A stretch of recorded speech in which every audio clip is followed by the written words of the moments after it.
బాలికలు చదువులో ముందుంటున్నారు. చిన్న వయసులోనే పెళ్లి చేయాలనేటువంటిది గత 30 సంవత్సరాల కిందట ఉన్నటువంటి పరిస్థితి.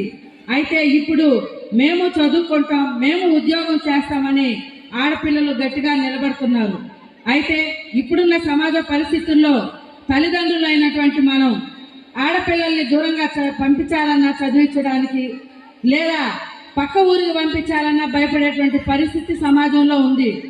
ఎందుకు ఈ పరిస్థితి అనంటే, అధికారాల్లోకి వచ్చేటువంటి పార్టీలు ఇచ్చే వాగ్దానాలు ముందు ఒక రకంగా ఉంటాయి, అధికారంలోకి వచ్చిన తర్వాత అమలు చేసేటువంటి ఒక రకంగా ఉంటాయి.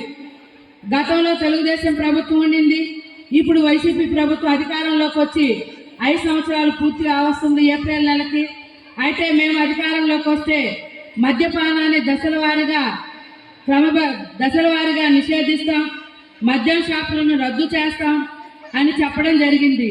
కానీ ఏదైతే అధికారంలోకి వచ్చారో ఈరోజు మద్యాన్ని ప్రభుత్వమే నేరుగా ఏళ్ళై పారిస్తూ ఆంధ్రప్రదేశ్ని మధ్యాంధ్రప్రదేశ్గా తయారు చేసిందే తప్ప మహిళలకు ఇచ్చిన మాట నిలబెట్టుకున్నటువంటిది లేదు. ఈరోజు మద్యం మత్తులో, అదేవిధంగా మత్తు పదార్థాల మత్తులో యువత వారి యొక్క విలువైన భవిష్యత్తును కోల్పోతున్నారు. అదేవిధంగా పెద్దలు అయిన తర్వాత, అంటే మెనోపాజ్ సమస్య వచ్చిన తర్వాత సమస్యలకి చిన్న చిన్న ఆహార చిట్కాలు చెప్తాను. నేను డెంటల్ డాక్టర్ని కాబట్టి పంటికి సంబంధించిన కూడా ఒక 2 చిట్కాలు చెప్తాను. మీరు అప్పుడు ఎక్కువగా మా డెంటల్ క్లినిక్ కూడా విజిట్ చేయాల్సిన అవసరం ఉండదు మీకు. సో మోస్ట్ ఆఫ్ ఇక్కడ ఉండే వాళ్ళు నా పేషెంట్స్ కూడా చాలా మందే ఉంటారు. సో మనకి చిన్న బిడ్డ పుట్టినప్పుడు వాళ్ళకి నోరు ఎలా క్లీన్ చేస్తారు? మాసికాయకి వస్తారు కదా, చెప్పండి.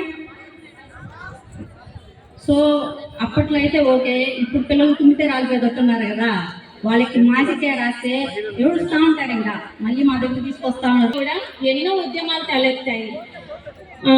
ఆడవాళ్ళకు భద్రత కల్పించాలని, వాళ్ళు అత్యున్నత స్థానానికి ఎదగాలని అట్లా ఉద్యమాలు స్టార్ట్ అయ్యాయి. అయితే మన ఐక్యరాజ్య సమితిలో 1957 నుంచి దీన్ని అంతర్జాతీయ మహిళా దినోత్సవంగా జరుపుకోవాలని, మార్చి 8న జరుపుకోవాలని పరిగణించి నిర్ణయించిందన్నమాట. అప్పటి నుంచి చాలా చట్టాలు అమల్లోకి వచ్చాయి. అవి ఏంటంటే సతీ సహగమనం. సతీ సహగమనం అంటే ఏంటండి? ఇది వరకు పాతకాలంలో భర్త చనిపోయినప్పుడు ఇక భార్యకి బ్రతికే హక్కు లేదన్నమాట.